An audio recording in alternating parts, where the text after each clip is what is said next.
नमस्कार, न्यूज तक के इस खास बुलेटिन में आपका स्वागत है। तेलंगाना में कैंपेन खत्म हुआ। सोनिया गांधी ने बड़ी अपील की।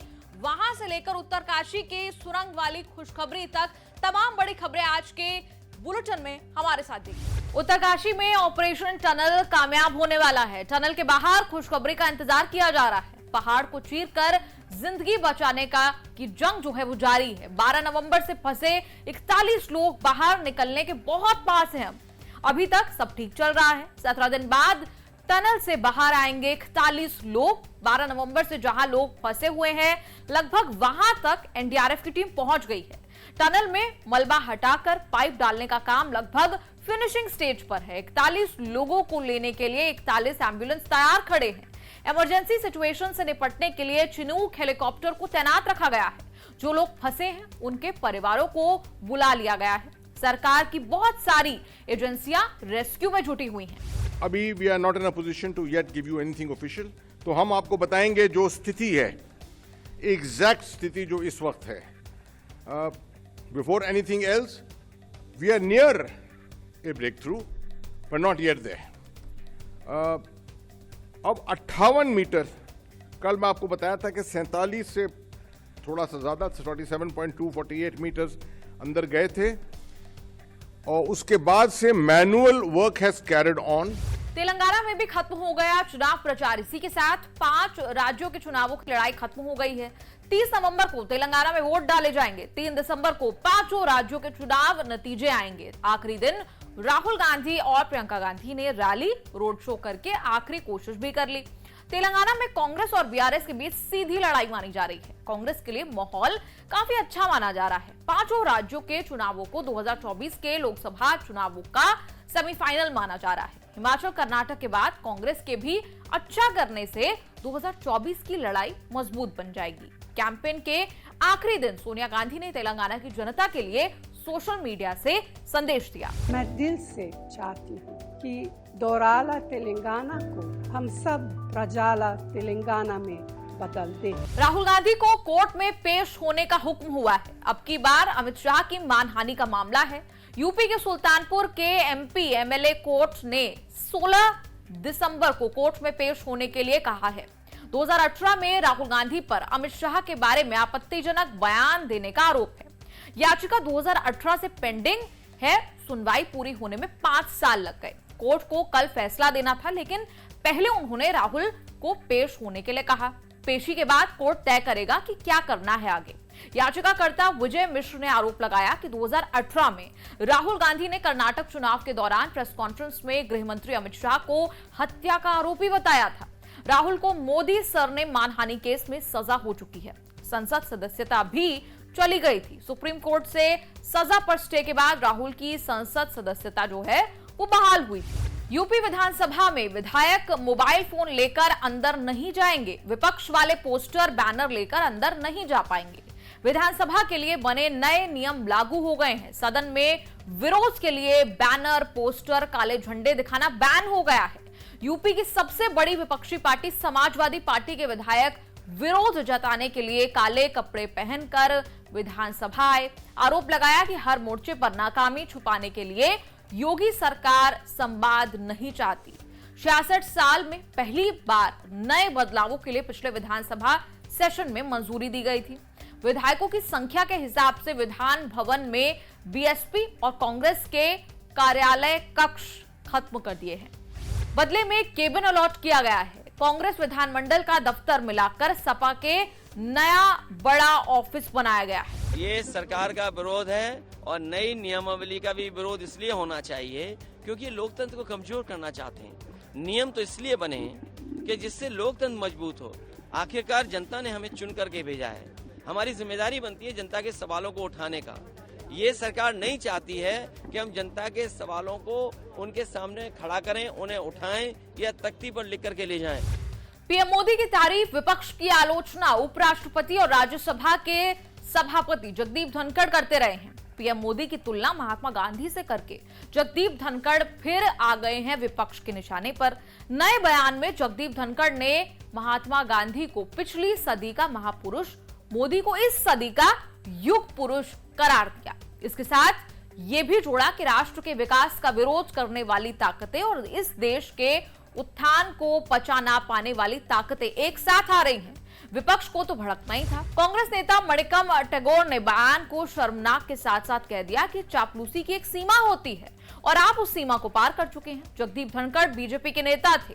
बंगाल के राज्यपाल रहते हुए उनकी ममता बनर्जी से भी नहीं पटी। उपराष्ट्रपति चुनाव में वो एनडीए उम्मीदवार थे, लेकिन उपराष्ट्रपति के बाद वो राजनीतिक व्यक्ति नहीं रह रहे हैं। लेकिन उनकी राजनीतिक टिप्पणियां अक्सर विवाद पैदा करती हैं। पिछली शताब्दी के महापुरुष महात्मा गांधी थे।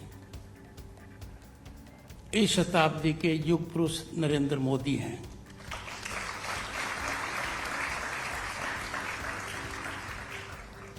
महात्मा गांधी जी ने सत्याग्रह और अहिंसा से हमें अंग्रेजों की गुलामी से छुटकारा दिलाया।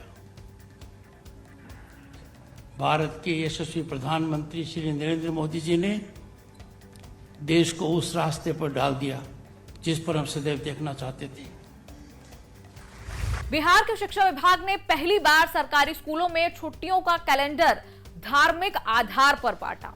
गैर उर्दू स्कूलों और उर्दू स्कूलों के लिए अलग अलग कैलेंडर जारी करने से बड़ा विवाद खड़ा हो गया है।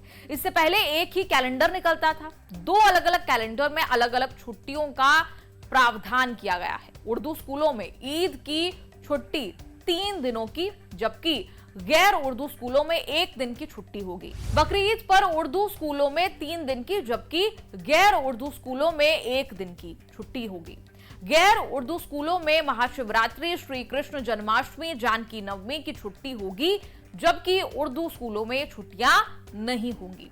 बीजेपी ने आरोप लगाया कि हिंदू त्योहारों की छुट्टी कम करके मुस्लिम त्योहारों की छुट्टियां बढ़ाई गई हैं। बीजेपी ने नीतीश पर तुष्टीकरण का आरोप लगाया है। बीजेपी के गिरिराज सिंह ने कहा कि लालू नीतीश को भविष्य में मोहम्मद नीतीश और मोहम्मद लालू के नाम से जाना जाएगा। अब तो लगता है कि पूरे बिहार में शुक्रवार को ही इस्लामिक छुट्टी करने की योजना बना रही है ये सरकार। अगर हमारे छुट्टियों को जिस ढंग से काटने का काम किया है, अगर नहीं इन छुट्टियों को फिर से बहाल किया तो इसका खामियाजा नीतीश कुमार को आने वाले चुनाव में भुगतना पड़ेगा। ये नीतीश कुमार नहीं कहलाएंगे, बल्कि मोहम्मद लालू यादव और मोहम्मद नीतीश कुमार कहलाएंगे। उसमें कुछ एक पहलू को छिपाया गया है। सबे बारात की छुट्टी घटाई गई, इसकी कोई चर्चा नहीं है। शिक्षा का अधिकार अधिनियम के तहत 60 दिनों की बाध्यता है। वह 60 दिनों की बाध्यता का अनुपालन पहले भी होता रहा है, आज भी हो रहा है।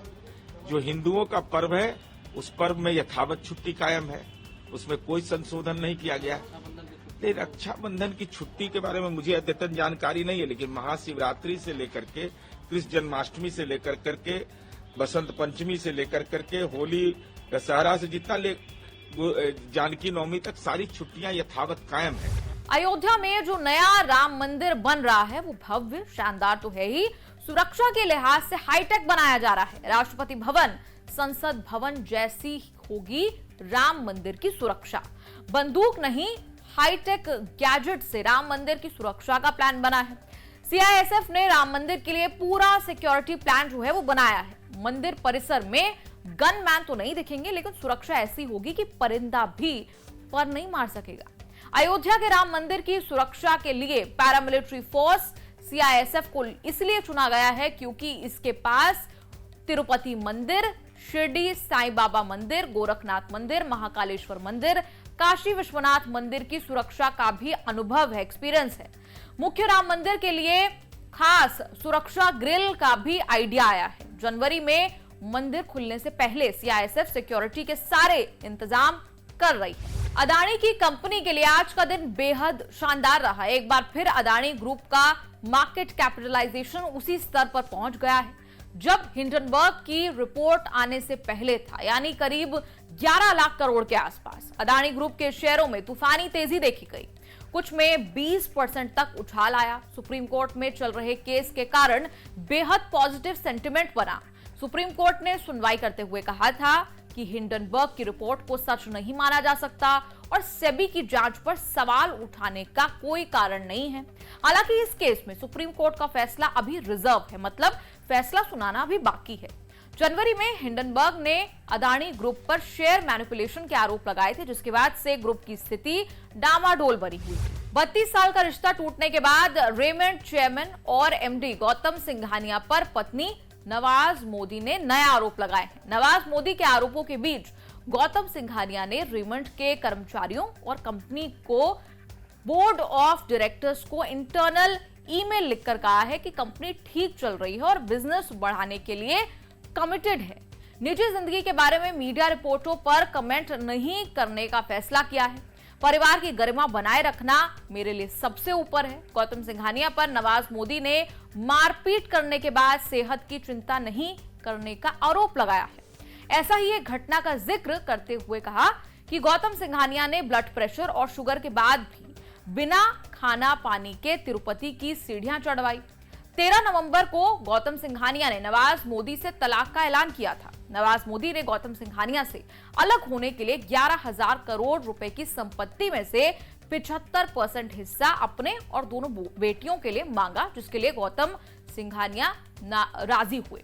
फिर नवाज मोदी ने हिंसा जैसे आरोप लगाए। इजरायल और हमास के बीच कुछ तो पॉजिटिव होने लगा है। बंधकों की रिहाई के लिए सोमवार रात तक 4 दिन का सीजफायर हुआ था। हमास ने 24 इजरायली नागरिकों समेत 58 बंधकों को रिहा किया था।